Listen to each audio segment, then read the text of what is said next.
স্বাস্থ্য ভবন অভিযান, আশাকর্মীদের ন্যূনতম 15,000 টাকা বেতনের দাবি, সরকারি ছুটি সহ একাধিক দাবিতে বিক্ষোভ।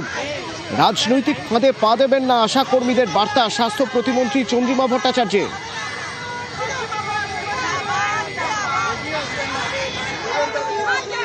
আমরা আপনাদের সঙ্গে আছি, কিন্তু যদি রাজনৈতিকভাবে কেউ আপনাদের ব্যবহার করতে চায় সেই ফাঁদে পা দেবেন না।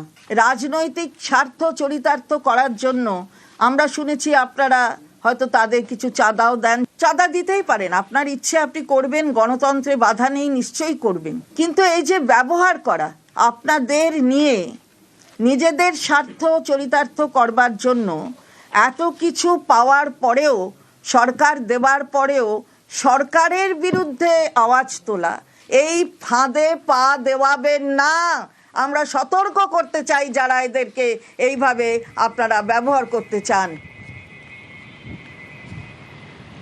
আশাকর্মীরা বিক্ষোভ দেখাচ্ছেন, তারা বসে পড়েছেন স্বাস্থ্য ভবনের সামনে, সেখানে কড়া পুলিশের নিরাপত্তা। ওদিকে আশাকর্মীদের একাংশ তারা শিয়ালদা থেকে ধর্মতলার দিকে যাচ্ছেন। এই খবর, এই ছবি থাকবে শহরের বিভিন্ন কোণ থেকে। আমার সহকর্মীরা থাকবেন আমার সঙ্গে বিরতির পর।